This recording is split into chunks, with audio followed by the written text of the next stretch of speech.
A paz do Senhor, meus queridos irmãos em Cristo. Meu nome é Maria das Graças Silva. Tenho 74 anos e hoje vivo numa casinha simples aqui no interior de Goiás, na mesma cidade onde passei a vida inteira servindo ao Senhor. Muita gente me conhece como a Irmã Maria, aquela que cuida das viúvas e dos órfãos da igreja, que sempre está pronta para ajudar quem precisa. Mas nem sempre fui assim.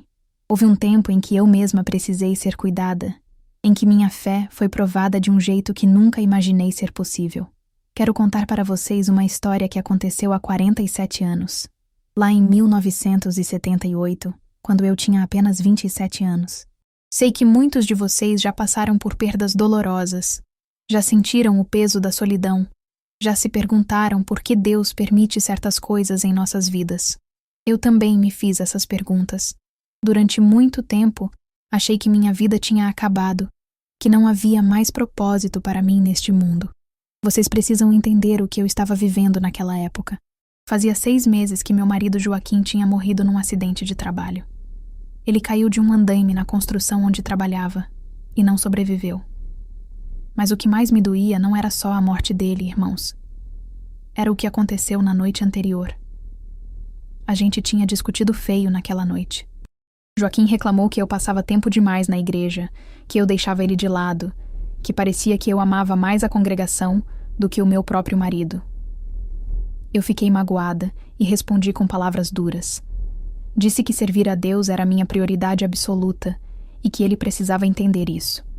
Joaquim foi dormir calado, magoado, e na manhã seguinte saiu para o trabalho sem me dar um beijo de despedida como sempre fazia. Algumas horas depois, recebi a notícia que ele tinha caído e morrido na hora. Vocês conseguem imaginar a culpa que tomou conta de mim? Eu ficava pensando que se eu tivesse sido mais amorosa, mais compreensiva, ele teria ido trabalhar com a cabeça tranquila. Talvez o acidente não tivesse acontecido. Eu me culpava todos os dias, todas as noites. Chorava escondida, pedindo perdão a Deus por ter sido tão dura com meu marido.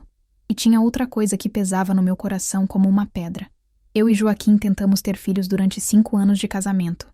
5 anos, irmãos. E nada. Meu ventre permanecia vazio mês após mês.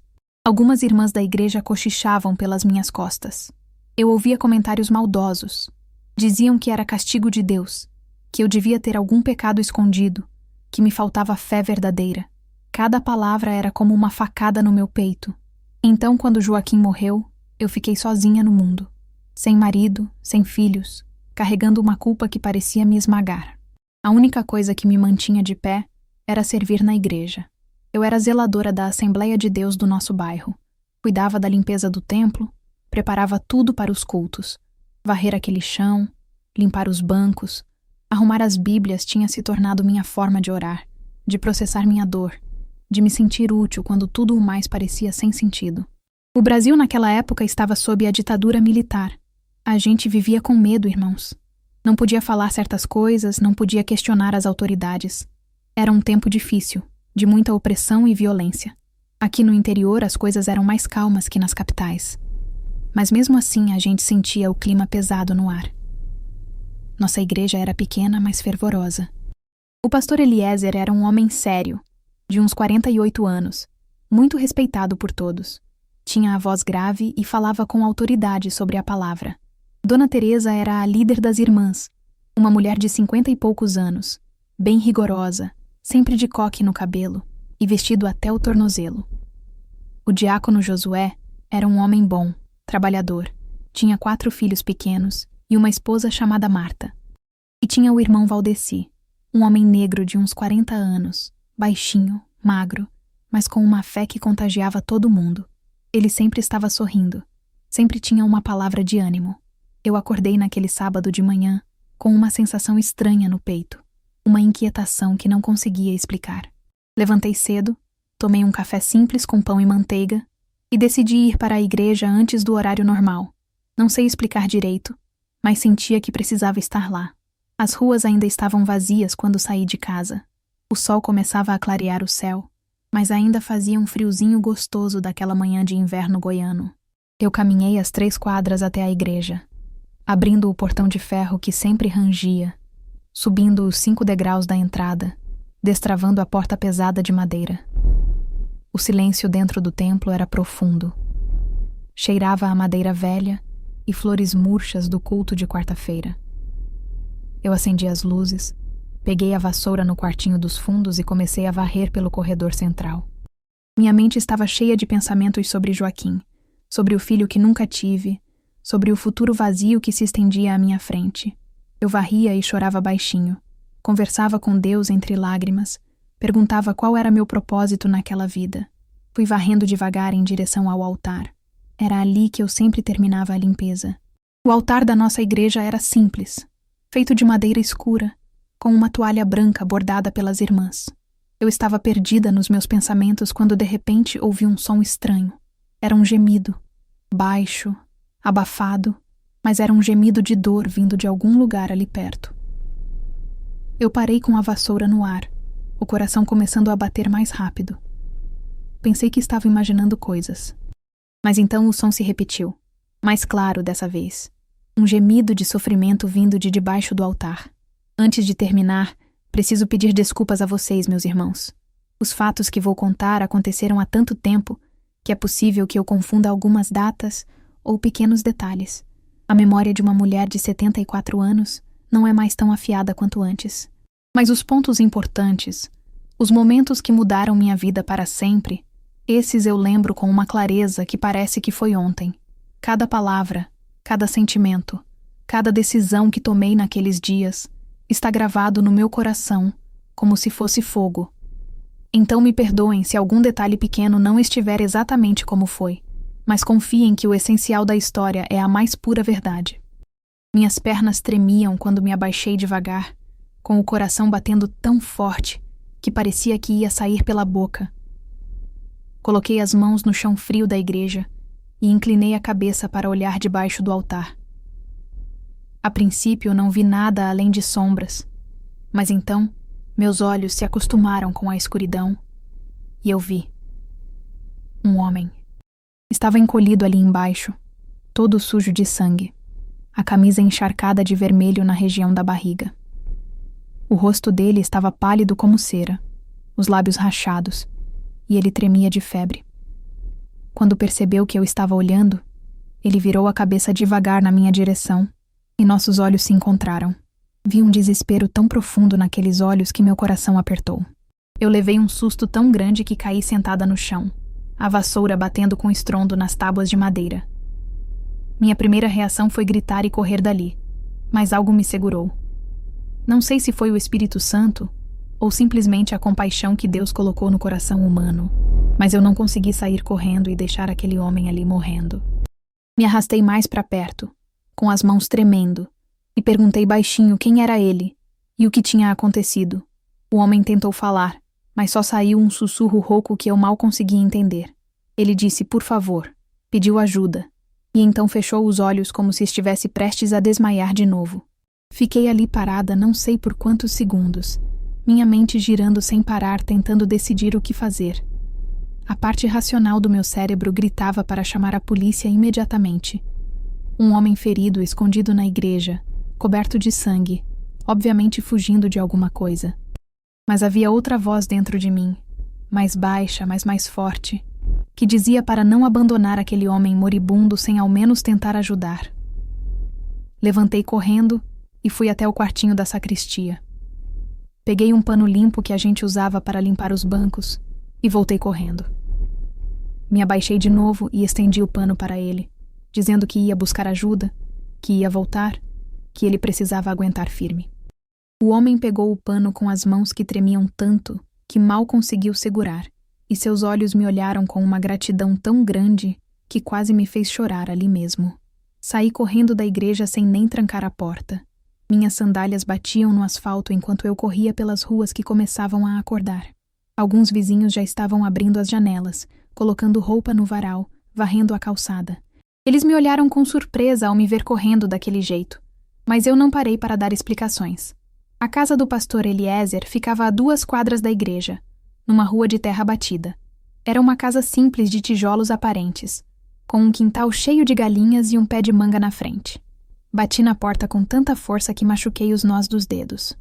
A irmã Sebastiana, esposa do pastor, abriu a porta assustada, ainda de camisola e com uma toalha na cabeça.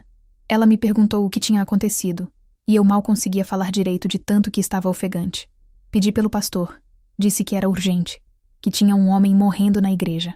A irmã Sebastiana ficou de olhos arregalados e foi chamar o marido correndo.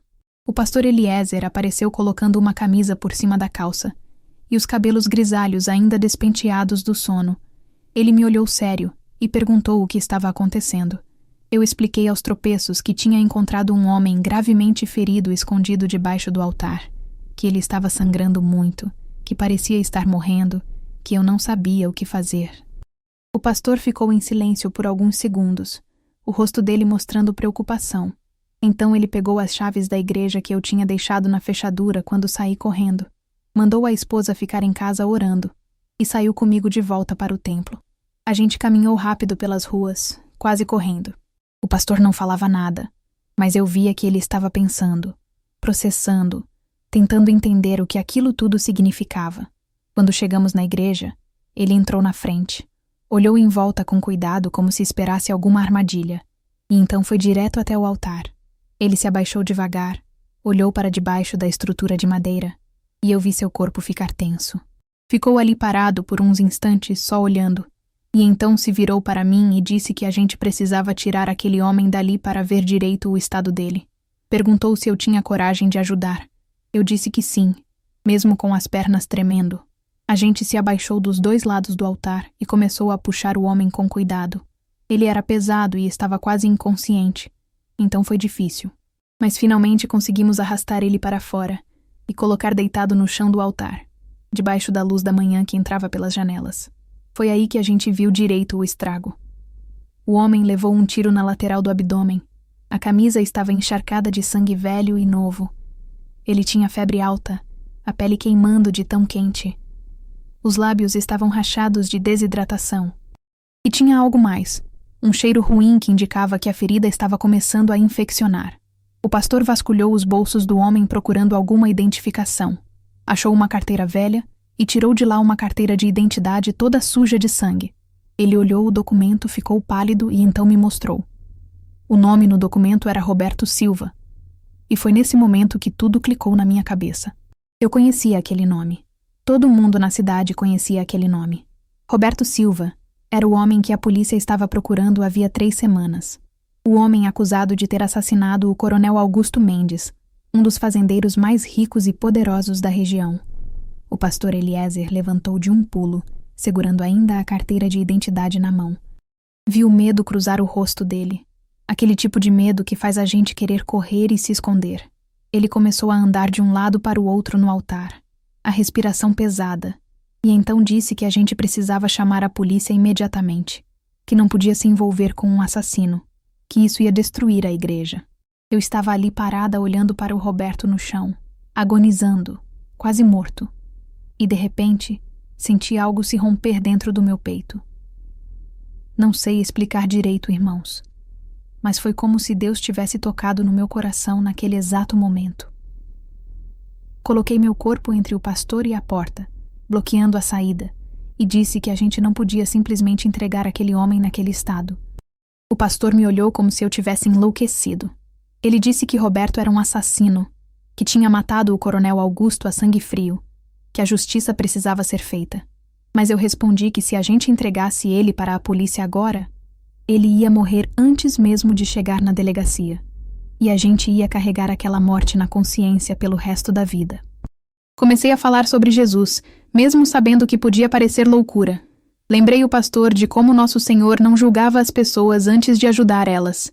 Como ele acolheu a mulher adúltera quando todo mundo queria apedrejar ela. Como ele comeu com publicanos e pecadores que a sociedade toda rejeitava. Como ele tocou nos leprosos que ninguém queria chegar perto. Minha voz saiu mais firme do que eu esperava. Disse que somente Deus pode julgar, que nossa missão como cristãos é espalhar o amor e a misericórdia do Senhor. Perguntei que tipo de cristãos a gente seria se deixasse um homem morrer ali, sem ao menos ouvir o que ele tinha a dizer, sem cuidar dos ferimentos dele. As lágrimas escorriam pelo meu rosto enquanto eu falava, mas não eram lágrimas de fraqueza. Era algo diferente. O pastor Eliezer parou de andar. Ficou ali parado no meio da igreja, olhando para o chão, respirando fundo. Eu vi que ele estava lutando dentro dele mesmo, entre o medo das consequências e alguma coisa mais profunda que Deus estava mexendo no coração dele. Depois de um silêncio que pareceu durar uma eternidade, ele disse que ia chamar alguns irmãos de confiança antes de tomar qualquer decisão. Ele disse que a gente ia cuidar dos ferimentos do Roberto primeiro, esperar ele recuperar a consciência para ouvir o que ele tinha a dizer, e só depois decidir o que fazer.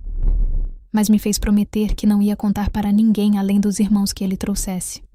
Eu prometi. O pastor saiu pela porta dos fundos e eu fiquei ali sozinha com o Roberto. Me ajoelhei do lado dele e fiquei olhando para aquele homem que todo mundo dizia ser um assassino frio. Mas tudo o que eu via era um ser humano sofrendo, morrendo, tão sozinho quanto eu me sentia desde que perdi o Joaquim. Coloquei minha mão na testa dele e senti a febre queimando. Comecei a orar baixinho. Pedi para Deus me dar sabedoria, me dar coragem para fazer o que era certo mesmo que o mundo inteiro dissesse que estava errado. Pedi para o Senhor usar as minhas mãos como instrumento dele. E pela primeira vez em 6 meses, desde que meu marido morreu, eu senti que tinha um propósito além da culpa que me consumia todos os dias. Roberto abriu os olhos por um segundo e me olhou. Não disse nada, mas havia tanta dor naquele olhar que eu senti meu peito apertar. Peguei o pano que eu tinha dado para ele antes e limpei o suor do rosto dele com cuidado. Ele fechou os olhos de novo, mas eu vi que ele tinha entendido que não estava sozinho, que alguém estava ali cuidando dele. Ouvi barulho na porta dos fundos e vi o pastor Eliezer voltando com 2 homens. Um era o diácono Josué, o rosto dele mostrando um medo terrível, os olhos arregalados quando viu o Roberto no chão. O outro era o irmão Valdeci, e para minha surpresa, o rosto dele não mostrava medo ou julgamento. Mostrava compaixão. O pastor explicou rapidamente a situação para os 2.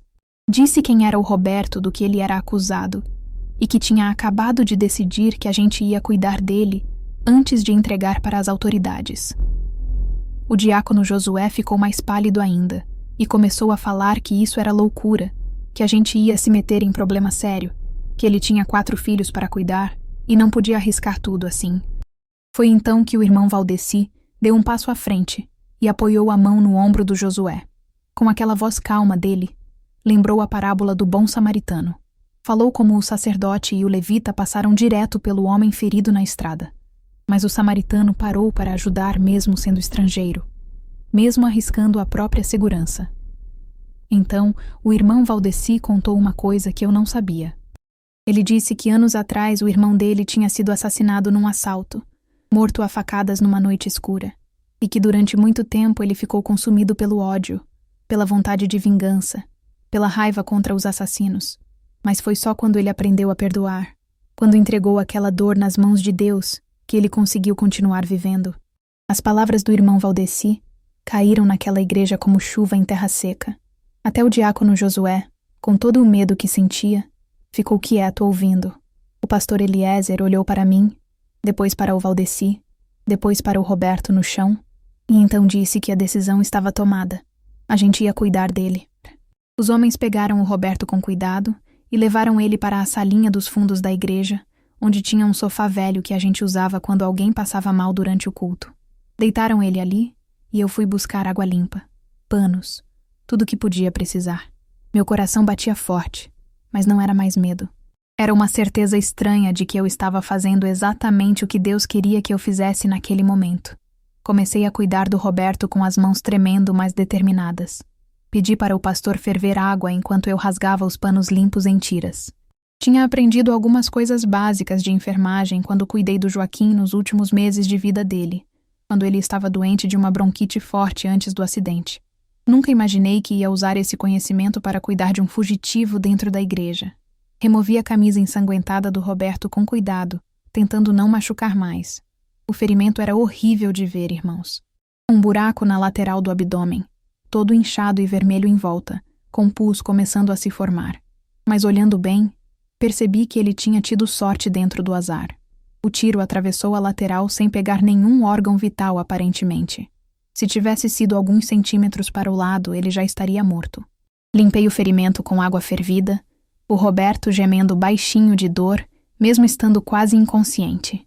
Apliquei compressas mornas para tentar tirar o pus, do jeito que tinha visto a parteira fazer quando meu primo teve um ferimento infeccionado anos atrás. O pastor Eliezer ficou ali do meu lado, segurando a bacia com água, e de repente ele começou a falar. Disse que a gente não podia simplesmente chamar a polícia e a ambulância mesmo que quisesse. Não naquela época, não no Brasil de 1978. Ele explicou que com a ditadura militar, a polícia tratava os suspeitos de jeito brutal, principalmente quando envolvia gente poderosa como o Coronel Augusto. O Roberto seria espancado, torturado, provavelmente ia morrer antes de chegar em qualquer cela. Não tinha garantia de justiça nenhuma, só violência. Enquanto o pastor falava, o diácono Josué estava encostado na parede, pálido, as mãos entrelaçadas com tanta força que os nós dos dedos estavam brancos. Ele murmurou que tinha 4 filhos pequenos, que não podia arriscar tudo assim, que se alguém descobrisse eles iam perder tudo. A voz dele saía trêmula, cheia de medo verdadeiro. Foi o irmão Valdeci quem se aproximou dele e colocou a mão no ombro do Josué com aquele jeito calmo que só ele tinha. Disse que entendia o medo, que também tinha família para cuidar, mas que tinha aprendido uma coisa importante na vida. Contou que não podia viver no medo e ao mesmo tempo viver na fé, que eram coisas que não combinavam. O irmão Valdeci ficou em silêncio por uns segundos, como se estivesse decidindo se contava ou não o que vinha a seguir. Então ele respirou fundo e disse que ia ficar ali orando do lado do Roberto a noite inteira, que sentia no coração que era isso que Deus estava pedindo dele. O diácono Josué olhou para ele meio sem entender, mas concordou em ajudar no que fosse preciso. Passei horas cuidando daquele homem. Trocava as compressas, limpava o suor da febre, molhava os lábios dele com água. E enquanto fazia isso, uma sensação estranha tomava conta de mim. Era como se eu estivesse cuidando do Joaquim de novo, naqueles últimos dias quando ele estava doente. Mas era diferente também. Com o Joaquim eu tinha a culpa me consumindo a cada minuto. Com o Roberto, eu sentia que estava fazendo algo certo, algo que tinha propósito. O sol começou a se pôr lá fora, e o irmão Valdeci se acomodou numa cadeira velha do lado do sofá, onde o Roberto estava deitado. Começou a orar baixinho, aquela voz mansa dele enchendo a salinha dos fundos com palavras de fé. O pastor disse que ia para casa descansar algumas horas e voltar de madrugada. O diácono Josué foi embora também, mas vi nos olhos dele que não ia conseguir dormir direito. Fiquei ali com o irmão Valdeci, os dois em vigília. Ele orava, e eu continuava trocando as compressas, verificando a febre, limpando o ferimento. Era noite fechada quando o Roberto abriu os olhos pela primeira vez com clareza de verdade. Não era mais aquele olhar vidrado de quem estava entre a vida e a morte. Era um olhar consciente, assustado, mas consciente. Ele olhou em volta tentando entender onde estava, e então os olhos dele encontraram os meus. Fiquei paralisada segurando o pano molhado na minha mão. O Roberto me encarou por uns segundos que pareceram durar para sempre. E então a boca dele se mexeu devagar, tentando formar palavras. Cheguei mais perto para ouvir melhor. A voz dele saiu fraca, rouca, mas as palavras que ele disse fizeram meu sangue gelar nas veias. Ele disse que não tinha matado ninguém, que tinha sido o irmão dele, que o próprio irmão Antônio tinha atirado nele e deixado ele para morrer. O irmão Valdeci parou de orar e se inclinou para a frente na cadeira. Os dois a gente ficou olhando para o Roberto, esperando ele continuar. Mas o esforço de falar tinha esgotado as forças dele, e os olhos começaram a fechar de novo. Segurei na mão dele e disse que ele precisava descansar, que a gente ia cuidar dele, que ele estava seguro ali. Olhei para o irmão Valdeci e vi que ele estava com lágrimas nos olhos. Ele disse baixinho que tinha sentido no espírito que aquele homem estava falando a verdade, que Deus tinha colocado no coração dele uma certeza sobre isso. Eu não sabia o que dizer, mas lá no fundo do meu peito, eu também sentia alguma coisa parecida. Passei o resto da noite ali, revezando com o irmão Valdeci, entre cuidar do Roberto e orar. Minha mente não parava de girar pensando naquelas palavras. O próprio irmão. Como alguém podia fazer uma coisa dessas com o próprio sangue? Mas ao mesmo tempo, eu sabia que o mundo estava cheio de maldade, que a ganância e o medo faziam as pessoas cometerem atrocidades. Quando o sol começou a clarear, o pastor Eliezer voltou trazendo pão fresco e café numa garrafa térmica. Contei para ele o que o Roberto tinha dito durante a noite. Vi o conflito no rosto do pastor, aquela luta entre querer acreditar e ter medo de estar sendo enganado por um assassino desesperado. Nos dias seguintes, o Roberto foi melhorando devagar. A febre começou a baixar. O ferimento parou de infeccionar tanto. Ele ainda estava muito fraco, mas conseguia ficar acordado por períodos mais longos. E foi quando ele estava forte o bastante que a gente se reuniu na salinha dos fundos para ouvir a história completa dele. O Roberto contou tudo com detalhes. Disse que o irmão Antônio era capataz da fazenda do Coronel Augusto e que estava roubando gado, vendendo para atravessadores escondido. O coronel descobriu o esquema e ameaçou entregar o Antônio para a polícia. Então o Antônio matou o patrão num acesso de raiva e medo. Mas não parou por aí. O Roberto explicou que no mesmo dia do assassinato, ele tinha ido na fazenda fazer uma entrega, uma encomenda que o Antônio tinha pedido. O irmão aproveitou para armar tudo direitinho. Pegou a arma que tinha usado para matar o coronel e colocou as digitais do Roberto nela.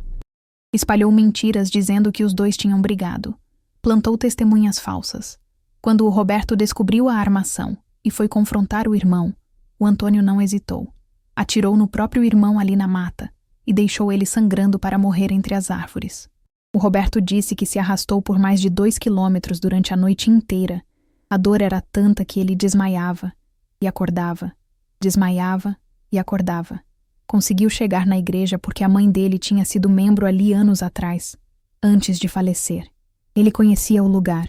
Sabia que a porta dos fundos às vezes ficava destrancada. Entrou e se escondeu debaixo do altar, achando que ia conseguir ficar ali 1 ou 2 dias, até a polícia parar de procurar tão intensamente. Então ia tentar fugir para bem longe. Mas os ferimentos eram piores do que ele pensava, e a dor acabou arrancando aqueles gemidos dele sem ele querer. Foi assim que eu encontrei ele. A história do Roberto deixou todo mundo em silêncio.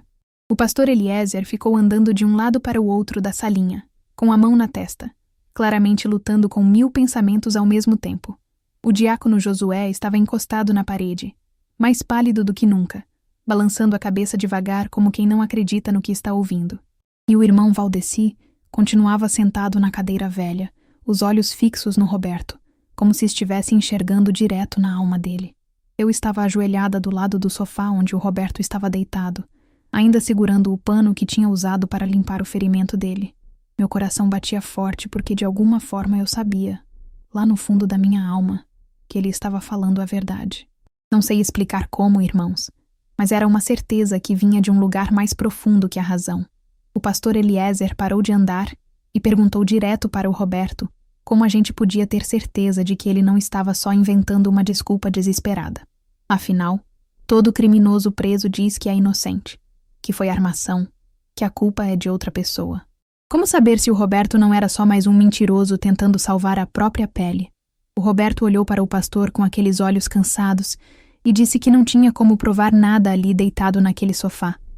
Que toda a evidência estava contra ele, que o irmão tinha armado tudo direitinho. Mas que Deus sabia a verdade e que um dia, de alguma forma, a verdade ia aparecer. A voz dele saiu fraca, mas tinha uma sinceridade ali que era difícil fingir. Foi o irmão Valdeci quem falou em seguida. Ele se levantou devagar da cadeira e disse que a fé dele estava dizendo que o Roberto falava a verdade. Que ele reconhecia sinceridade quando via nos olhos de uma pessoa. Que tinha passado anos aprendendo a ouvir a voz do Espírito Santo e que naquele momento o Espírito estava confirmando no coração dele que aquele homem era inocente. O diácono Josué soltou um suspiro pesado e disse que queria acreditar, que realmente queria, mas que estava apavorado com as consequências.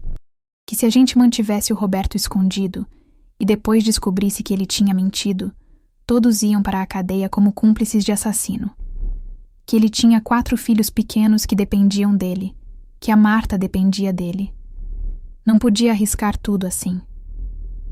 Passei os dias seguintes cuidando do Roberto enquanto ele se recuperava devagar. Eu trocava os curativos dele 2 vezes por dia, dava comida na boca quando ele ainda estava fraco demais para segurar a colher, ajudava ele a beber água, e durante essas horas todas cuidando dele, a gente começou a conversar de verdade. Foi numa tarde, enquanto eu limpava o ferimento dele com cuidado, que o Roberto começou a me contar sobre a esposa dele. Disse que o nome dela era Clara, que ela tinha morrido no parto 6 anos atrás. O bebê também não sobreviveu.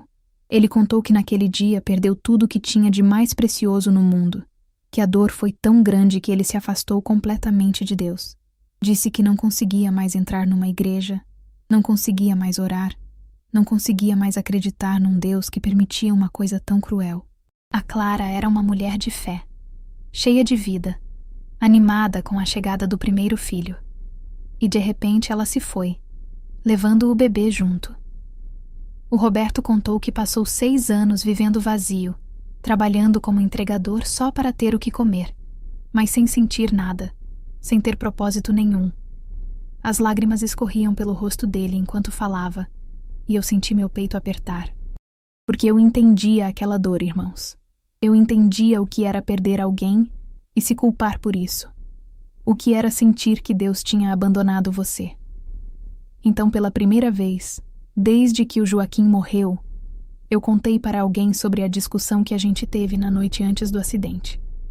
Contei para o Roberto como eu falei duro com meu marido, como ele saiu magoado no dia seguinte e nunca mais voltou. Contei sobre a culpa que me consumia, sobre como eu acordava todo dia pensando que se eu tivesse sido diferente, mais amorosa, mais paciente, talvez o Joaquim ainda estivesse vivo. E contei também sobre os 5 anos tentando engravidar sem sucesso, sobre a vergonha que eu sentia, sobre os comentários maldosos das irmãs da igreja. O Roberto me olhou com uma compaixão tão grande nos olhos que eu não aguentei e comecei a chorar. Ele levantou a mão fraca e segurou na minha, apertou devagar e disse que eu não tinha culpa de nada. Que acidentes acontecem, que Deus não castiga as pessoas tirando a capacidade de ter filhos. Disse que a gente tinha sofrido demais e que talvez Deus tivesse permitido que nossos caminhos se cruzassem justamente por isso, para um ajudar o outro a se curar. Aquelas conversas criaram um laço entre mim e o Roberto. Não era nada romântico, irmãos. Nada disso. Era mais profundo que isso. Era o laço de 2 pessoas que tinham passado pelo vale da sombra da morte e se reconheciam uma na outra. Eu comecei a sentir por ele o que imagino que uma mãe sente por um filho. Uma necessidade de proteger, de cuidar, de não deixar nada de ruim acontecer com ele. Depois de quase uma semana cuidando do Roberto, o pastor reuniu todo mundo de novo na salinha dos fundos. Ele disse que tinha orado muito, que tinha perdido o sono várias noites pensando no que fazer, e que tinha chegado a uma decisão. A gente ia manter o Roberto escondido enquanto tentava encontrar alguma prova da inocência dele. O diácono Josué ficou branco quando ouviu isso. Perguntou como diabos a gente ia conseguir provas se o Antônio tinha armado tudo direitinho. O pastor respondeu que não sabia, mas que não podia simplesmente entregar um homem que talvez fosse inocente para morrer nas mãos da polícia. Que isso ia contra tudo que ele acreditava como cristão. Eu senti um alívio enorme, mas ao mesmo tempo um medo que gelou minha espinha, porque sabia que a partir daquele momento a gente estava cruzando uma linha. Não era mais só cuidar de um ferido até decidir o que fazer. Era abrigar um fugitivo de propósito, esconder ele das autoridades, arriscar tudo na esperança de provar a inocência dele. Se a gente estivesse errado, se o Roberto tivesse mentido, todos nós íamos pagar um preço terrível. Mas olhei para aquele homem no sofá, ainda fraco, mas melhorando a cada dia, e não tive nenhuma dúvida. Eu ia proteger ele com tudo que eu tinha, porque pela primeira vez desde que o Joaquim morreu, eu tinha um propósito de novo. Eu tinha uma razão para acordar de manhã, além da culpa que me consumia. Naquela mesma noite, bem tarde, eu estava sozinha na igreja arrumando alguns panos sujos numa bacia, quando ouvi a porta da frente se abrir. Meu coração disparou. Ninguém devia estar ali àquela hora. Saí correndo da salinha dos fundos e dei de cara com a Dona Teresa parada no meio da igreja, os olhos dela varrendo tudo com desconfiança. Ela disse que tinha vindo discutir os preparativos do culto de domingo, mas a voz dela estava carregada de suspeita. Perguntou o que eu estava fazendo ali tão tarde, sozinha, com a igreja toda fechada. Tentei inventar uma desculpa qualquer sobre limpar e organizar, mas vi que ela não acreditou. Foi então que o pastor Eliezer apareceu vindo da direção da salinha dos fundos, seguido pelo diácono Josué. Os 3 a gente deve ter ficado com cara de culpados porque a Dona Teresa cruzou os braços e perguntou diretamente o que estava acontecendo ali. O pastor disse que estavam cuidando de um membro necessitado, alguém que precisava de ajuda discreta. Mas os olhos da Dona Teresa continuaram desconfiados, percorrendo cada canto da igreja. Ela ficou ali parada por mais uns segundos, claramente esperando que alguém contasse mais alguma coisa. Quando ninguém falou nada, ela disse que ia embora, mas que esperava que tudo estivesse dentro dos conformes, que a igreja tinha uma reputação a zelar. E saiu pela porta deixando um silêncio pesado para trás. Assim que ela foi embora, olhei para o pastor e para o diácono Josué e vi o mesmo medo refletido nos rostos deles que eu sentia no meu peito. Guardar aquele segredo ia ser muito mais difícil do que a gente tinha imaginado. Os dias seguintes foram de uma tensão que a gente conseguia sentir no ar. A Dona Teresa começou a aparecer na igreja em horários estranhos, sempre com alguma desculpa sobre precisar pegar alguma coisa ou verificar não sei o quê. Mas a gente sabia que ela estava vigiando, tentando descobrir o que estava acontecendo. Eu via os olhos dela me seguindo durante os cultos. Notava como ela prestava atenção em cada movimento meu, em cada conversa sussurrada entre mim e o pastor. Na reunião de oração das irmãs na quinta-feira à noite, a coisa explodiu. A gente estava todas sentadas em círculo na igreja, tinha umas 15 mulheres ali, e a Dona Teresa de repente parou no meio da oração dela e me olhou direto. Perguntou na frente de todo mundo o que exatamente eu andava fazendo na igreja fora dos horários normais, por que o pastor e os diáconos estavam se reunindo em segredo, o que era aquele mistério todo. Senti todas as irmãs virando para me olhar. Meu rosto ficou quente, as mãos começaram a suar. Tentei dizer que não era mistério nenhum, que eu só estava ajudando com algumas necessidades da igreja, mas a voz saiu fraca, pouco convincente. A Dona Teresa não deixou passar. Disse em voz alta que uma viúva decente não devia estar envolvida em segredos com homens, que eu estava desonrando a memória do Joaquim com esse comportamento estranho. As palavras dela foram como tapas na minha cara. Algumas irmãs concordaram em voz baixa, balançando a cabeça. Outras me olharam com pena, e teve 2 ou 3 que saíram em minha defesa. Disseram que a Dona Teresa estava exagerando, que eu sempre fui uma mulher de bem. Mas o estrago estava feito. As suspeitas tinham sido plantadas, e agora iam crescer como erva daninha. Os rumores se espalharam rápido pela igreja e depois pela cidade. Eu ouvia os cochichos quando passava pelas pessoas na rua. Via os olhares de lado no mercado. E o pior é que não podia me defender. Não podia contar a verdade. Então ficava ali aguentando calada enquanto minha reputação ia sendo destruída aos poucos. Foi numa manhã de sábado, quase 2 semanas depois de ter encontrado o Roberto, que tudo ficou ainda mais perigoso. Eu estava na igreja trocando o curativo dele quando ouvimos barulho de carro parando do lado de fora. Olhei pela janelinha da salinha dos fundos e vi um carro preto, grande, caro. Um homem alto saiu de dentro, vestido com roupa de fazendeiro rico, chapéu na cabeça. E eu reconheci ele na hora. Era Durval Mendes, o filho do coronel Augusto. Meu sangue gelou.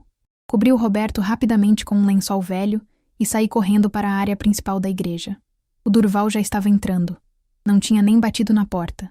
Só empurrou e entrou como se fosse dono do lugar. Ele era um homem grande, intimidador, com aquela postura de quem está acostumado a mandar e ser obedecido. Perguntei o que ele queria e a voz dele saiu grossa, ameaçadora. Disse que tinha ouvido uns rumores interessantes sobre a igreja estar escondendo alguém, que tinha ouvido falar de movimentos estranhos, reuniões secretas, gente entrando e saindo em horários esquisitos, e que se por acaso o assassino do pai dele estivesse sendo protegido ali, ele ia fazer todo mundo pagar muito caro. Tentei manter a voz firme e disse que não sabia do que ele estava falando, que os rumores eram só fofoca de gente desocupada. Mas o Durval deu um passo na minha direção e eu recuei sem querer. Ele sorriu, um sorriso frio que não chegava nos olhos, e disse que ia descobrir a verdade, que tinha olhos e ouvidos por toda a cidade, e que quando descobrisse, a vingança dele seria terrível. Naquela noite teve culto, e o Durval apareceu lá também. Sentou no banco do fundo, os braços cruzados, só observando tudo com aqueles olhos de falcão. No meio da pregação do pastor Eliezer, ele se levantou e interrompeu. Disse em voz alta, na frente de toda a congregação, que tinha ouvido falar que a igreja estava abrigando criminosos, que isso era uma vergonha, uma profanação do nome de Deus. O pastor Eliezer manteve a calma, aquela serenidade dele que eu sempre admirei, e respondeu que a igreja era lugar de misericórdia, de compaixão, de ajudar os necessitados, que Jesus não virou as costas para ninguém. Mas o Durval não quis saber de conversa. Disse que todos ali iam se arrepender se estivessem do lado errado, e saiu batendo a porta com força. As semanas seguintes foram um inferno, irmãos. O Durval começou uma campanha de destruição contra os membros da igreja. O irmão Severino, que trabalhava numa propriedade ligada à família Mendes, foi demitido de um dia para o outro sem explicação. A dona Neuza, que tinha uma vendinha pequena, viu os clientes sumirem porque alguém espalhou que ela vendia comida estragada. O seu Manuel perdeu o contrato de fornecimento de leite para a fazenda dos Mendes. O medo tomou conta da congregação. Alguns membros pararam de frequentar os cultos. Outros começaram a questionar a liderança abertamente, dizendo que não valia a pena sofrer tudo aquilo por causa de sei lá o que estava acontecendo nos bastidores. Teve uma reunião especial, onde quase metade dos membros presentes pediu explicações ao pastor sobre o que realmente estava acontecendo. O diácono Josué estava sofrendo horrores. O patrão dele chamou numa conversa particular e deixou claro como água. Ou ele convencia a liderança da igreja a entregar o Roberto, ou ia perder o emprego na loja de ferragens. E Josué precisava daquele emprego desesperadamente. Tinha 4 filhos pequenos, a Marta não trabalhava fora. Dependiam totalmente daquele salário. Ele chegou em casa naquele dia destroçado. A Marta me contou depois que ele sentou na mesa da cozinha e chorou. Chorou como ela nunca tinha visto ele chorar. Não sabia o que fazer. Estava dividido entre fazer o que era certo e proteger a família dele. E foi nessa conversa tensa, com os dois discutindo em voz baixa para as crianças não ouvirem, que o Pedrinho, o filho mais velho de apenas 8 anos, apareceu na cozinha. O menino ficou ali parado, magrelo, de pé descalço, e disse uma coisa que fez o Josué e a Marta ficarem paralisados. Disse que tinha visto o homem da fazenda correndo no dia que o coronel morreu, que ele estava cheio de sangue e carregando uma arma. O Josué perguntou que homem e o Pedrinho descreveu o Antônio, o capataz, o irmão do Roberto. A Marta me contou que o Josué ficou branco como papel. Agarrou o menino pelos ombros e disse para ele esquecer isso imediatamente, para nunca mais falar sobre o que viu, para não contar para ninguém, que era perigoso, que gente ruim podia machucar a família dele se soubessem. Pedrinho ficou assustado com a reação do pai e prometeu que não ia falar mais, mas a imagem que ele tinha visto continuou voltando nos sonhos dele, dando pesadelo toda noite. Eu continuava cuidando do Roberto na salinha dos fundos, mas agora com ainda mais cuidado, sempre prestando atenção em qualquer barulho, sempre pronta para esconder ele se alguém aparecesse de surpresa. Ele já estava bem melhor, conseguia andar um pouco, comer sozinho, e a gente conversava muito durante aquelas horas todas trancados ali. O irmão Valdeci ia quase todo dia evangelizar o Roberto. Ele levava a Bíblia velha dele, lia passagens, explicava com aquela paciência infinita sobre o amor de Deus, sobre perdão, sobre recomeço, e eu via o Roberto mudando aos poucos. A amargura que tinha nos olhos dele no começo estava dando lugar para alguma coisa diferente. Uma esperança frágil, mas era esperança. Foi numa tarde que eu estava saindo da igreja depois de cuidar do Roberto que o Durval me pegou no estacionamento vazio. Ele saiu de trás do carro dele, bloqueando o meu caminho, e eu senti o coração disparar. A gente estava sozinho ali. Não tinha ninguém por perto. E ele era um homem grande, forte, conhecido pela violência. Ele chegou perto de mim, perto demais, invadindo meu espaço, e começou a falar com aquela voz baixa e ameaçadora. Me chamou de protetora de assassino. Disse que eu era uma vergonha para as viúvas honradas, que estava desonrando a memória do meu marido. Disse que sabia que o Roberto estava escondido ali, que todo mundo sabia, e que se eu não cooperasse, ele ia destruir não só a mim, mas toda a igreja. Meu corpo inteiro tremia, mas eu não deixei ele ver meu medo. Olhei direto nos olhos dele, levantei o queixo e disse que só Deus julga as pessoas, não homens cheios de ódio e sede de vingança. Que eu não tinha medo dele porque sabia que Deus estava do meu lado, que ele podia usar o poder e o dinheiro dele para aterrorizar os fracos, mas que no final ia ter que prestar contas ao Senhor. O Durval deu um sorriso frio, gelado, que me fez sentir um arrepio na espinha. Ele se inclinou mais perto ainda e sussurrou que eu logo ia descobrir do que ter medo. E então ele foi embora. Entrou no carro e saiu em alta velocidade levantando poeira. Fiquei ali parada tremendo, as pernas bambas, o coração batendo tão forte que doía no peito. E foi naquele momento que entendi que a situação tinha escalado para um nível muito mais perigoso do que eu imaginava. A pressão que a gente estava vivendo chegou num ponto que parecia impossível de aguentar. O diácono Josué apareceu na igreja numa tarde e pediu para falar com o pastor e comigo em particular. A gente se trancou na salinha dos fundos, longe do Roberto, e o Josué desabou. Disse que não estava aguentando mais, que a Marta estava desesperada em casa vendo a comida acabar, que os filhos pequenos perguntavam por que não tinha mais carne no prato, porque o pão estava racionado. Ele falou que tinha passado a noite inteira acordado, pensando, orando, lutando com Deus, e que tinha chegado a uma conclusão dolorosa. Disse que uma vida, por mais inocente que fosse, não valia a destruição de toda uma comunidade de fé, que dezenas de famílias estavam sofrendo, passando necessidade, perdendo tudo por causa de um homem, que talvez fosse hora de entregar o Roberto, deixar a justiça de Deus agir do jeito que ele quisesse. O pastor Eliezer ficou em silêncio ouvindo. O peso daquela decisão estava curvando os ombros dele. Eu vi pela primeira vez desde que tudo começou que ele estava realmente considerando desistir. A responsabilidade sobre tantas vidas estava esmagando ele, irmãos. Era uma carga pesada demais para qualquer ser humano carregar sozinho. Foi então que eu pedi para fazer uma reunião com toda a liderança. Disse que antes de tomar qualquer decisão, eles precisavam ouvir o Roberto de novo, mas dessa vez diferente. O pastor concordou e marcou para aquela mesma noite. Vieram todos os diáconos, alguns presbíteros, o irmão Valdeci. Tinha umas 10 pessoas ali na salinha apertada. Roberto estava bem melhor fisicamente, ainda fraco, mas conseguindo ficar de pé caso se apoiasse em alguma coisa. Eu ajudei ele a se levantar do sofá e ficar ali no meio de todo mundo. Vi o nervosismo nos olhos dele, mas também vi alguma coisa mais forte. Uma determinação, uma luz que não estava lá antes. Ele começou a contar a história de novo, mas dessa vez não era só sobre o crime, sobre o irmão traidor, sobre ser deixado para morrer. Dessa vez ele falou sobre o que tinha acontecido com ele naquela igreja durante aquelas semanas. Contou como tinha se afastado de Deus depois que a Clara morreu, como tinha vivido 6 anos vazio, trabalhando só para sobreviver, mas sem sentir nada, sem ter esperança nenhuma.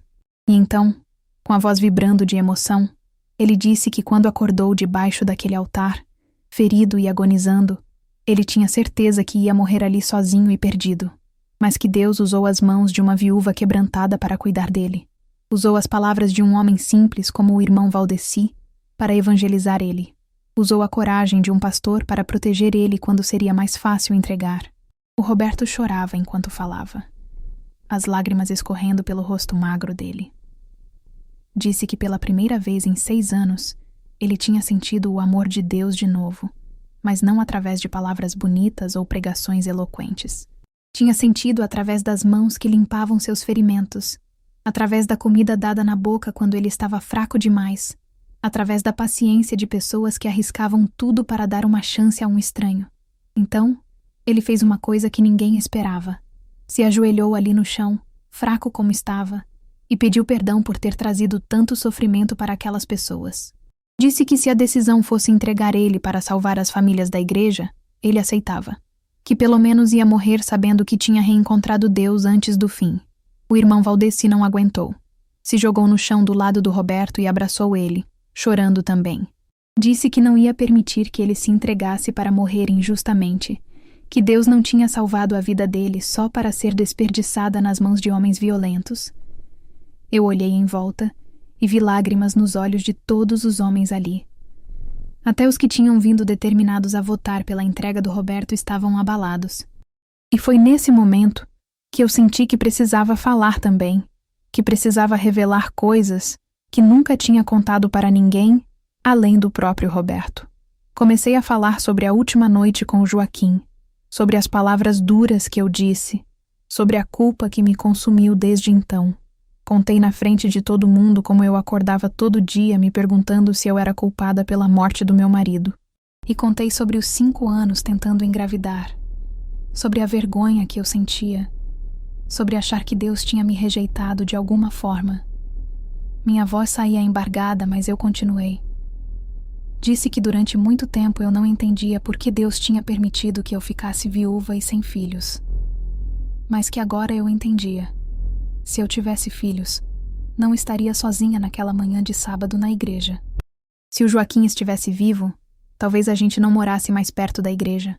Deus tinha permitido que eu passasse por toda aquela dor, justamente para estar disponível naquele momento exato, para ouvir um gemido vindo de debaixo do altar.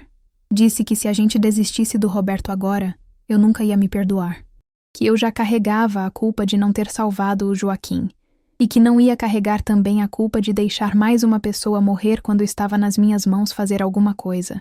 O silêncio que caiu naquela sala era profundo. E então, o pastor Eliezer se levantou devagar. Ele olhou para cada pessoa ali, um por um, e começou a falar com aquela voz grave dele. Disse que tinha tomado uma decisão. Que não iam entregar o Roberto, que iam continuar protegendo ele até o fim, custasse o que custasse. E então ele fez algo que chocou todo mundo. Revelou pela primeira vez o passado dele.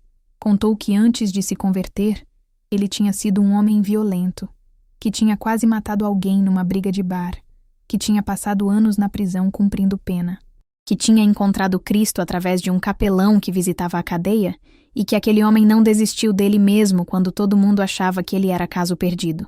O pastor disse que se a gente rejeitasse o Roberto, estaria rejeitando o próprio princípio da redenção, que era a base de tudo que a gente acreditava como cristãos. Que se a gente não acreditasse que Deus podia transformar um homem, então a fé da gente era vazia, era hipocrisia. As palavras dele caíram como trovão naquela sala. O diácono Josué, que tinha vindo disposto a pressionar pela entrega do Roberto, desmoronou, caiu de joelhos chorando, pediu perdão ao Roberto, pediu perdão a Deus. Disse que tinha deixado o medo falar mais alto que a fé e que estava envergonhado. Todo mundo ali renovou o compromisso de proteger o Roberto naquela noite. Mas 2 dias depois, como o patrão tinha ameaçado, o diácono Josué perdeu o emprego na loja de ferragens. Ele chegou em casa no meio da tarde com uma caixa pequena de papelão contendo as coisas dele da gaveta. A Marta me contou depois que ela nunca tinha visto o marido tão quebrantado, mas também nunca tinha visto ele tão em paz. Os dias depois do Josué perder o emprego foram terríveis para todos nós. O Durval intensificou ainda mais as retaliações contra os membros da igreja. O seu Bernardino, que tinha uma carrocinha de pipoca na praça, foi proibido pela prefeitura de trabalhar ali sem explicação nenhuma. A dona Irene perdeu as encomendas de costura que sustentavam ela e as 3 filhas. O irmão Alcides teve a plantação de tomate sabotada. Alguém entrou de noite e destruiu tudo. Famílias inteiras estavam passando fome de verdade, irmãos. Não era exagero, não. Eu via crianças mais magras. Via mães chorando escondido porque não tinham o que colocar no prato. A igreja tentava ajudar como podia, dividindo o pouco que tinha, mas não era suficiente. A pressão estava destruindo a congregação aos poucos. Alguns membros simplesmente pararam de frequentar os cultos. Não anunciaram que estavam saindo, não fizeram escândalo, só sumiram. Outros foram mais diretos e exigiram uma assembleia para votar se a gente devia continuar protegendo o Roberto ou não.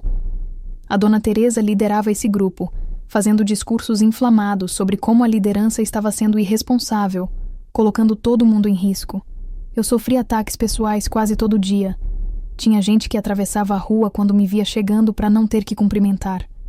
No mercado, as conversas paravam quando eu entrava e recomeçavam em sussurros depois que eu passava. Recebi bilhetes anônimos embaixo da porta de casa, alguns com ameaças veladas, outros com xingamentos horríveis. Foi numa noite de terça-feira, quase meia-noite, que alguém bateu na porta da casa do pastor Eliezer. Ele foi atender de camisola, achando que era alguma emergência, e encontrou uma menina magrinha, tremendo de medo na porta. Era a Luciana Mendes, filha do coronel Augusto, irmã do Durval, e do lado dela estava um rapaz jovem, moreno, com roupas simples de trabalhador. O pastor me chamou imediatamente. Mandou alguém buscar também o irmão Valdeci e o diácono Josué. A gente se reuniu ali na sala da casa dele enquanto a Luciana chorava convulsivamente, mal conseguindo falar direito. O rapaz que estava com ela se apresentou como Marcos. Disse que namorava a Luciana em segredo há mais de 1 ano. Demorou um tempo para a Luciana se acalmar o suficiente para contar o que tinha vindo contar. E quando ela começou a falar, irmãos, meu coração quase parou de bater. Ela disse que não aguentava mais guardar aquele segredo, que estava tendo pesadelos toda noite, que não conseguia mais viver com aquilo na consciência. Então ela contou que estava no celeiro da fazenda na noite que o pai dela foi assassinado, que estava lá porque tinha marcado encontro escondido com o Marcos, já que o coronel era completamente contra o namoro deles e tinha ameaçado o rapaz de morte se pegasse ele perto da filha. Os dois estavam conversando baixinho no celeiro quando ouviram vozes alteradas vindo da casa. A Luciana disse que espiou pela fresta da madeira e viu o pai discutindo com o Antônio, o capataz. Viu o Antônio gritando sobre dinheiro, sobre ameaças, sobre não ir para a cadeia. E então, viu o Antônio puxar uma arma e atirar no coronel Augusto bem ali na frente dela. A menina estava tremendo inteira enquanto contava, as lágrimas escorrendo sem parar. Disse que o Antônio viu ela logo depois. Encontrou ela e o Marcos tentando fugir escondidos. Que ele apontou a arma para os dois e ameaçou matar a mãe dela, a dona Carmen, se ela contasse para alguém o que tinha visto. Que fez ela e o Marcos jurarem silêncio absoluto. O Marcos completou dizendo que os dois tinham vivido meses em terror absoluto. Que ele tinha implorado para a Luciana contar a verdade, mas que ela tinha medo de que o Antônio cumprisse a ameaça e matasse a mãe. Mas quando ela soube, através de conversas que ouviu em casa, que o Durval estava planejando invadir a igreja para matar o Roberto, ela não aguentou mais. A Luciana disse entre soluços que não podia deixar um homem inocente ser assassinado por causa do silêncio dela, que já tinha peso demais na consciência, que não ia aguentar mais uma morte. A gente ficou ali paralisado tentando processar aquilo tudo. O pastor Eliezer finalmente tinha a prova que precisava da inocência do Roberto, mas ao mesmo tempo tinha uma menina de 16 anos em perigo de morte. E pior, tinha acabado de descobrir que o Durval estava mesmo planejando invadir a igreja. Depois de muito discutir, a gente decidiu que precisava contatar um promotor de justiça de uma cidade maior, alguém que não tivesse ligação com a família Mendes. O pastor conhecia um membro de outra igreja na capital do estado que tinha contatos. Mandou recado discreto naquela mesma noite através de um conhecido que estava viajando. Enquanto isso, a Luciana e o Marcos precisavam ficar escondidos também. A gente não podia deixar ela voltar para casa. Era perigoso demais. Então ela ficou na casa de uma irmã idosa, que morava sozinha nos fundos da cidade, onde ninguém ia procurar. Durante aqueles dias de espera, a Luciana me contou mais sobre a situação dela. Disse que a mãe, Dona Carmen, estava morrendo de câncer, que os médicos tinham dado só alguns meses de vida para ela, e que parte do medo da Luciana era de contar a verdade, a mãe morrer logo depois, e ela ficar sozinha sob o controle do Durval. Eu segurei nas mãos daquela menina e disse que ela tinha uma coragem que muitos adultos não tinham, que aos 16 anos ela estava fazendo a coisa mais difícil da vida dela, escolhendo a verdade mesmo sabendo do preço que ia pagar. O pastor conseguiu contato com o promotor, que disse que podia vir na quarta-feira à noite. A gente marcou um culto especial para aquela noite, querendo a igreja cheia para que a chegada dele passasse despercebida. Ele ia entrar pelos fundos com alguns policiais estaduais em trajes normais. Mas na terça-feira à tarde, um dos capangas do Durval que vigiava a igreja viu a Luciana entrando com o pastor. Reconheceu ela mesmo de longe e foi correndo contar para o patrão. A notícia de que o promotor ia chegar na quarta-feira à noite trouxe um alívio misturado com tensão máxima. A gente sabia que estava chegando no fim daquela história, para o bem ou para o mal. Eu passei aqueles dias cuidando do Roberto, que já estava bem recuperado, e também da Luciana, que estava emocionalmente destroçada. A menina chorava muito, se culpando por ter guardado o segredo durante tanto tempo. Dizia que se tivesse tido coragem antes, talvez muita coisa ruim não tivesse acontecido. Eu sentava do lado dela e segurava a mão dela. Dizia que ela tinha feito o melhor que podia nas circunstâncias impossíveis que estava vivendo, que ninguém pode julgar as escolhas que ela fez sob aquela ameaça terrível. A Luciana me contou mais sobre a mãe dela. Disse que a Dona Carmen estava tão fraca que mal conseguia sair da cama, que a dor era constante, que ela sabia que não tinha muito tempo. E que a maior angústia da Luciana era imaginar a mãe morrendo e ela ficando sozinha com o Durval, que era tão violento quanto o pai tinha sido. Eu disse para ela que a mãe dela ia entender, que uma mãe sempre quer que os filhos façam o que é certo mesmo quando é difícil, e que Deus ia cuidar dela, que ela não estava sozinha, que a igreja toda ia proteger ela agora. Foi naqueles dias também que aconteceu algo que eu nunca esperei. A Dona Teresa apareceu na minha casa numa tarde. Ela entrou com aquela postura rígida dela, o queixo levantado, e eu já me preparei para mais uma bronca, mais acusações. Mas não foi isso que aconteceu. Ela começou a me criticar de novo, dizendo que eu estava causando a destruição da igreja, que era tudo culpa minha por ter insistido em proteger um criminoso.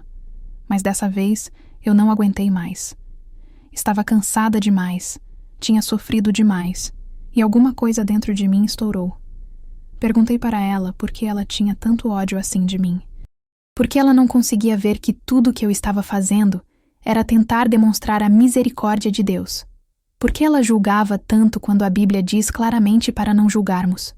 E a Dona Teresa ficou ali parada, olhando para mim, a boca entreaberta, e de repente ela começou a chorar. Não era choro delicado não, irmãos. Era choro de desespero, de dor acumulada por anos. Ela caiu sentada na minha cadeira da cozinha e as palavras começaram a sair entre soluços. Disse que tinha um filho na cadeia há 3 anos, preso por roubo, que ela tinha renegado ele publicamente, que nunca tinha ido visitar na prisão nem uma vez por vergonha do que as pessoas iam falar, e que ver eu cuidando do Roberto com tanto amor, com tanta dedicação, um estranho acusado de assassinato, enquanto ela tinha abandonado o próprio filho, estava despedaçando ela por dentro. Que toda a raiva que ela demonstrava era na verdade raiva dela mesma, culpa dela mesma projetada em mim. Eu fiquei ali parada, olhando para aquela mulher que tinha me atormentado tanto, e em vez de sentir raiva ou vontade de revidar, eu senti uma compaixão enorme. Me ajoelhei na frente dela e segurei nas mãos dela. Disse que nunca era tarde para fazer o que era certo, que o filho dela precisava dela, que Deus perdoa e que ela precisava perdoar a si mesma também. Ofereci ir com ela visitar o filho na prisão. A Dona Teresa me olhou com aqueles olhos vermelhos de tanto chorar e perguntou por que eu faria isso depois de tudo que ela tinha feito comigo. Eu disse que era isso que Jesus faria. Era isso que o amor de Deus significava de verdade. Aquela conversa mudou muita coisa na igreja.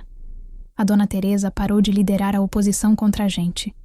Alguns membros que estavam contra começaram a reconsiderar. A atmosfera começou a mudar, ainda que devagar.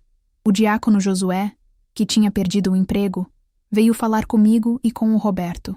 Disse que queria pedir perdão por ter pressionado para entregar ele, que tinha deixado o medo dominar.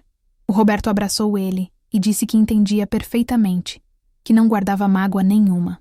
E então o Josué contou sobre o Pedrinho, sobre o que o menino tinha visto e como ele tinha mandado o filho calar a boca. Disse que o Pedrinho estava tendo pesadelos toda a noite, acordando suado e gritando, que a criança tinha ficado traumatizada por ter visto aquela cena horrível e depois ser proibida de falar sobre ela. O Josué estava destroçado de culpa, percebendo que tinha silenciado o próprio filho e quase deixado um inocente ser condenado. Levou o menino para falar com o pastor, para que ele pudesse dar o testemunho dele oficialmente quando o promotor chegasse. Pedrinho, com aquela voz fininha de criança de 8 anos, contou que viu o homem da fazenda correndo com sangue na camisa e uma arma na mão. Descreveu o Antônio direitinho.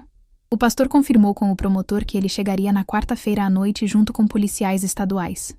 Mas o que a gente não sabia era que o Durval já tinha descoberto tudo. Que ele sabia que a irmã tinha ido na casa do pastor, que ele tinha descoberto através dos informantes dele sobre a chegada do promotor. E que ele tinha tomado uma decisão. Não ia esperar a justiça agir. Ia invadir a igreja durante o culto de quarta-feira à noite. Ia pegar o Roberto na frente de todo mundo e ia fazer justiça com as próprias mãos antes que fosse tarde demais. Chegou a quarta-feira à noite e a igreja estava lotada como eu nunca tinha visto antes. Tinha gente até nos corredores, encostada nas paredes, famílias inteiras apertadas nos bancos. Alguns tinham vindo por curiosidade, outros porque sabiam que algo importante ia acontecer naquela noite. O ar estava carregado de uma tensão que dava para sentir na pele. O pastor Eliezer conduzia o culto normalmente, cantando os hinos, lendo a Bíblia e pregando com aquela voz grave dele. Mas quem conhecia ele bem como eu podia ver o nervosismo nos olhos, a tensão nos ombros. Eu estava sentada na primeira fileira com o Roberto do meu lado. Ele já estava bem recuperado, conseguia andar sozinho e naquela noite tinha feito questão de estar presente no culto. A Luciana estava ali também, sentada algumas fileiras atrás com o Marcos do lado dela. Vi que ela segurava a mão dele com força, os olhos assustados, mas determinados. O diácono Josué estava com a família toda, a Marta e os 4 filhos, incluindo o Pedrinho. E a dona Teresa, que tinha mudado tanto nas últimas semanas, orava fervorosamente com os olhos fechados e as mãos postas. O que a maioria das pessoas não sabia é que o promotor de justiça já tinha chegado. Ele estava discretamente numa área lateral da igreja junto com 3 policiais estaduais vestidos como civis normais. Ninguém ia imaginar que eram autoridades. Eles só observavam, esperando o momento certo de se apresentar. Estávamos no meio de um hino quando as portas da frente da igreja se abriram com um estrondo violento. Todo mundo virou a cabeça ao mesmo tempo, e o que a gente viu fez o sangue gelar. O Durval Mendes entrava marchando pelo corredor central com uma pistola na mão, acompanhado de 2 capangas que também estavam armados. O canto parou na hora. Um silêncio de choque tomou conta de toda a igreja. Crianças começaram a chorar, mulheres soluçaram de medo, homens ficaram paralisados sem saber o que fazer. O Durval continuou andando em direção ao altar, a arma apontada para a frente, os olhos fixos no Roberto. Ele gritou que estava ali para buscar o assassino do pai dele, que o Roberto não merecia proteção nenhuma, que todos nós éramos cúmplices de um criminoso, que a igreja era uma vergonha. A voz dele ecoava nas paredes, cheia de ódio e sede de vingança. Vi mulheres abraçando os filhos pequenos, vi homens se encolhendo nos bancos com medo. O pastor Eliezer levantou as mãos devagar e pediu calma. Disse que não precisava de violência, que aquela era a casa de Deus, que tinha crianças ali. Mas o Durval nem olhou para ele. Continuou avançando direto para onde eu e o Roberto estávamos sentados. Foi nesse momento que algo dentro de mim se rompeu. Não foi coragem que eu senti, irmãos. Foi algo maior que coragem. Foi uma certeza absoluta de que eu não podia deixar aquilo acontecer. Levantei devagar do banco e comecei a caminhar em direção ao Durval.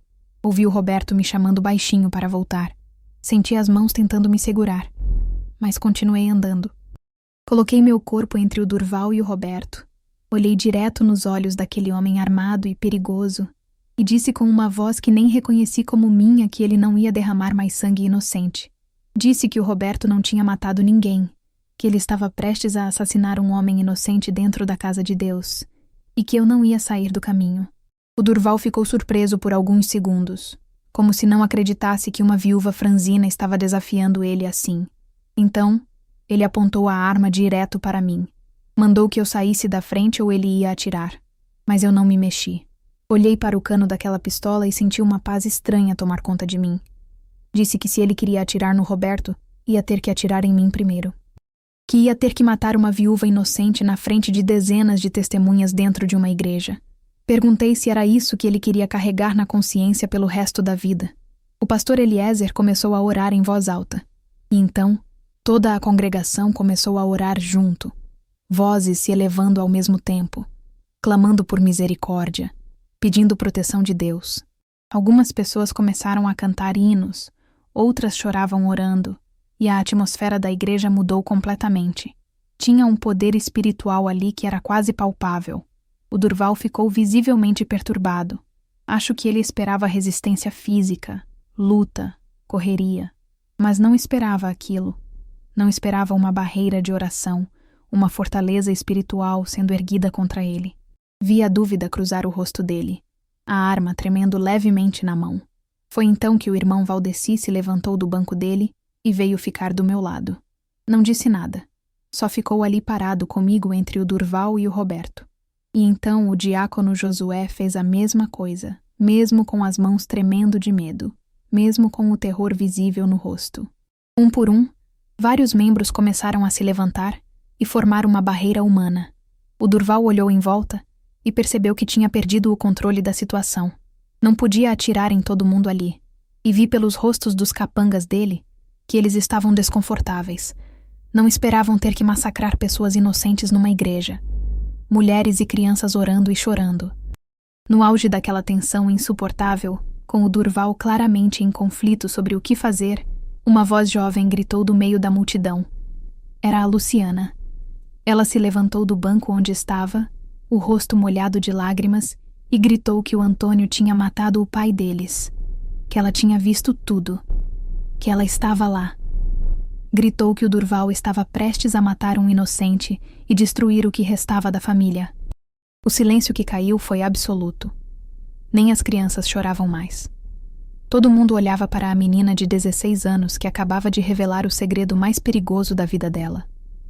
O Durval virou devagar para a irmã, e a expressão no rosto dele era de quem não conseguia acreditar no que estava ouvindo. Traição e raiva se misturaram nos olhos dele, e por um momento terrível, achei que ele ia apontar a arma para a própria irmã. A Luciana deu um passo à frente, mesmo tremendo inteira. O Marcos tentou segurá-la, mas ela soltou a mão dele e continuou andando até ficar no corredor central da igreja, onde todo mundo podia ver. E então ela começou a contar tudo. A voz saiu embargada, mas firme. Contou que estava no celeiro da fazenda na noite do assassinato porque tinha marcado o encontro secreto com o Marcos, que o pai dela era contra o namoro e tinha ameaçado o rapaz de morte, que os dois estavam conversando escondidos quando ouviram vozes alteradas, que ela viu pela fresta da madeira o Antônio discutindo com o pai dela sobre dinheiro roubado, sobre não ir para a cadeia. E então, com lágrimas escorrendo pelo rosto, ela disse que viu Antônio puxar uma arma e atirar no Coronel Augusto, que o Antônio encontrou ela e o Marcos depois e ameaçou matar a mãe deles, a dona Carmen, se ela contasse para alguém, que ela viveu meses em terror absoluto, mas que não podia mais ficar em silêncio vendo um inocente ser morto. O Marcos correu e ficou do lado da Luciana, colocando o corpo dele como escudo entre ela e o Durval. O irmão dela estava visivelmente em choque, a pistola ainda na mão, mas apontada para baixo agora. Ele gritou que ela era uma traidora, que estava destruindo a honra da família, que tinha escolhido um vagabundo pobre em vez do próprio sangue. Foi nesse momento que um homem de terno saiu da lateral da igreja e se identificou em voz alta como promotor de justiça. Os 3 policiais que estavam com ele também se revelaram, mostrando as armas e as identificações. O promotor ordenou que o Durval abaixasse a arma imediatamente. O Durval olhou em volta, percebendo que estava encurralado, que tudo estava perdido, que a verdade ia se espalhar, e ele não podia fazer nada para impedir. Numa última tentativa desesperada, ele correu em direção à porta lateral tentando fugir. Mas os policiais foram mais rápidos. Derrubaram ele no chão, tiraram a arma da mão dele, algemaram enquanto ele gritava acusações incoerentes contra todo mundo. Os capangas dele foram desarmados e detidos também sem resistência. Eles não eram bandidos de verdade. Só trabalhadores pobres que o Durval tinha pagado para intimidar, e não queriam confusão maior com a polícia estadual. O promotor pediu calma para todo mundo, garantiu que estava tudo sob controle, que ninguém ia se machucar. E então começou a coletar os testemunhos ali mesmo na igreja. A Luciana repetiu tudo o que tinha contado, mas agora para uma autoridade oficial, com dezenas de testemunhas ouvindo. A voz dela tremia, mas ela não deixou nenhum detalhe de fora.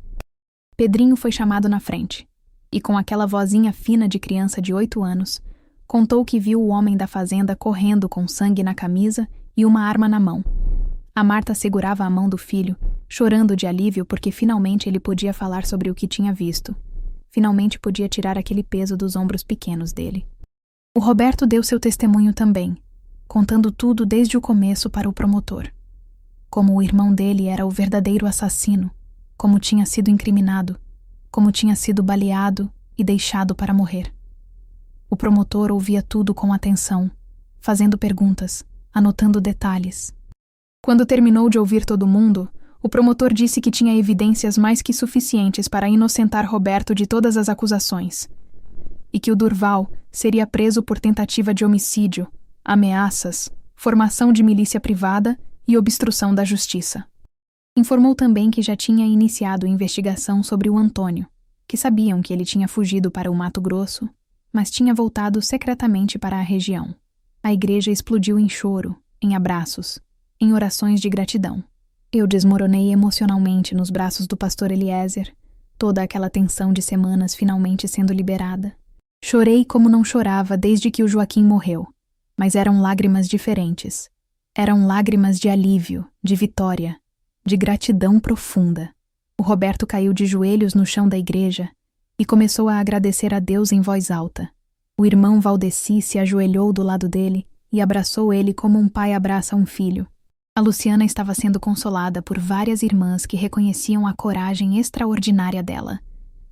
O Marcos não largava a mão dela, protegendo, dando força.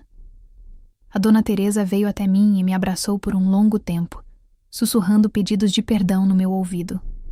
Eu abracei ela de volta dizendo que estava tudo perdoado, que a gente tinha passado por aquilo junto e tinha saído mais forte. O pastor Eliezer reuniu todo mundo e liderou uma oração poderosa de gratidão pela justiça divina. Nos dias seguintes, a notícia se espalhou pela cidade inteira. A Dona Carmen, que não tinha conseguido ir ao culto porque estava muito doente, mandou chamar o pastor e o Roberto na casa dela. Quando eles chegaram, encontraram uma mulher frágil, consumida pelo câncer, mas determinada a fazer as coisas certas antes de partir. Ela pediu para fazer uma confissão pública no próximo culto. Levaram ela numa cadeira de rodas até a igreja, e ela pediu perdão chorando. Disse que sabia que algo estava errado, que tinha medo do Durval, que não teve coragem de proteger a filha como devia. Pediu perdão ao Roberto, à igreja, a Deus. O Roberto se ajoelhou na frente da cadeira dela e segurou nas mãos trêmulas da senhora. Disse que perdoava tudo, que não guardava mágoa nenhuma. E orou por ela ali mesmo, uma oração linda pedindo paz e conforto para os últimos dias dela. A Dona Carmen usou os meses que lhe restavam para consertar os danos que o filho tinha causado. Doou dinheiro para as famílias que tinham perdido o emprego, contribuiu generosamente para a igreja, estabeleceu um fundo pequeno para ajudar o Roberto a reconstruir a vida dele. Ela morreu quase 1 ano depois, mas morreu em paz, reconciliada espiritualmente, com a Luciana segurando a mão dela até o último suspiro. Estou aqui hoje em 2025, com 74 anos nas costas, sentada ao lado da cama de hospital do Roberto. Ele está com 79 anos, e a gente sabe que não tem muito tempo mais. A Ruth, esposa dele, está aqui também, assim como os 3 filhos adultos dele. Todos servindo a Deus, todos com famílias abençoadas. O Roberto abre os olhos e sorri quando me vê. Aquele sorriso ainda tem a mesma luz que eu vi pela primeira vez 47 anos atrás, quando ele abriu os olhos debaixo daquele altar e me olhou pedindo ajuda. Seguro a mão enrugada dele e a gente conversa baixinho sobre aquele sábado de 1978 que mudou tudo. Ele agradece mais uma vez por eu ter salvado a vida dele. Mas eu choro e digo que foi ele quem salvou a minha, que me deu propósito quando eu achava que não tinha mais razão nenhuma para viver. A gente relembra os caminhos que cada um seguiu depois daqueles dias intensos. O Roberto se mudou para outra cidade alguns meses depois de ser inocentado oficialmente. Passou por um período de cura, de reconstrução, e em 1982 sentiu o chamado para o ministério pastoral. Fundou uma igreja pequena dedicada a ajudar ex-presidiários, pessoas marginalizadas, gente que tinha sido injustamente acusada como ele foi. Conheceu a Ruth num retiro espiritual em 1983. Ela era professora da escola dominical, uma mulher piedosa e paciente que aceitou o passado dele completamente. Casaram em 1984 e tiveram 3 filhos que hoje são o orgulho deles. Samuel é pastor como o pai, Débora é missionária e Daniel lidera o louvor e ensina música. Eu escolhi um caminho diferente. Continuei na mesma cidade, servindo na mesma igreja onde tudo aconteceu. Nunca me casei de novo. O Roberto chegou a confessar alguns meses depois dos eventos que tinha desenvolvido sentimentos por mim, mas eu expliquei com carinho que meu coração sempre ia pertencer ao Joaquim, que meu propósito era servir aos necessitados, cuidar de viúvas e órfãos. Levou uns meses para ele processar isso, mas a gente construiu uma amizade que durou 47 anos. Uma amizade pura, profunda, baseada no que a gente passou junto naqueles dias impossíveis. Ele me visitava todo ano, trazia a família, e a gente passava horas conversando sobre como Deus tinha transformado nossas dores em propósito. Relembro para ele o destino dos outros também. A Luciana se casou com o Marcos e se tornou professora, dedicando a vida a ensinar crianças sobre honestidade e coragem moral. Durval saiu da prisão depois de cumprir a pena, mas saiu destruído financeiramente e emocionalmente. Hoje, aos 82 anos, vive sozinho, amargo, sem paz. O Antônio foi capturado tentando atravessar a fronteira e também vive miseravelmente aos 83 anos, doente e sozinho. Mas tem histórias bonitas também. A Dona Teresa se reconciliou com o filho na prisão e se transformou numa mulher completamente diferente, cheia de compaixão. Hoje, aos 99 anos, ainda dá testemunho sobre perdão e segundas chances.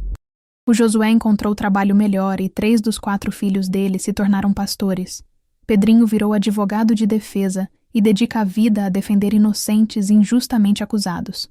O Roberto aperta minha mão com a pouca força que ainda tem e sussurra que está pronto para partir, que viveu uma vida plena e abençoada. Agradece mais uma vez por eu ter ouvido aquele gemido debaixo do altar naquela manhã de sábado. Eu choro, mas sorrio. Digo que fui eu quem foi salva naquele dia. Ele fecha os olhos em paz, cercado pela família e pela mulher que salvou a vida dele 47 anos atrás. E alguns dias depois, participo do funeral dele com o coração partido, mas grato por cada momento que a gente teve. Depois do enterro, volto àquela igreja original onde tudo começou. O templo foi reformado ao longo dos anos, mas a estrutura básica ainda é a mesma. Vou até o altar, me ajoelho ali no mesmo lugar onde encontrei o Roberto e olho para o espaço embaixo da estrutura de madeira. Agradeço a Deus por ter permitido que eu ouvisse aquele gemido naquela manhã, por ter me preparado através de toda a minha dor para estar disponível naquele momento exato. Carreguei culpa por não ter salvado o Joaquim, carreguei vergonha por não ter tido filhos, mas Deus me deu a oportunidade de salvar outra vida, e ao salvar o Roberto, eu salvei a mim mesma. Aprendi que a verdadeira missão cristã não é só orar e cantar hinos bonitos, é estender a mão quando todo mundo recua. É escolher misericórdia quando o mundo inteiro pede vingança. É ouvir a voz de Deus mesmo quando ela vem dos lugares mais improváveis, até debaixo de um altar. Minha vida não foi definida pelas minhas perdas, irmãos. Foi definida pelo que eu escolhi fazer com minha dor. O momento mais importante da minha existência foi quando escolhi me abaixar e olhar debaixo daquele altar, em vez de correr com medo. Quando escolhi buscar ajuda, em vez de fingir que não vi nada. Quando escolhi ficar de pé entre um homem armado e um inocente em vez de me esconder. E hoje eu oro para que cada pessoa que ouvir essa história tenha coragem de ouvir os gemidos que vêm dos lugares escondidos da vida, que escolha misericórdia, em vez de julgamento, que entenda que Deus usa nossas maiores dores para preparar nossos maiores propósitos. Se essa história tocou seu coração, irmão e irmã, não guarde só para você. Compartilhe com alguém que precisa ouvir que Deus pode transformar tragédia em triunfo, dor em propósito, morte em vida nova. Se inscreva no canal, deixe seu like e que Deus abençoe você poderosamente. A paz do Senhor Jesus Cristo esteja com todos vocês. Amém.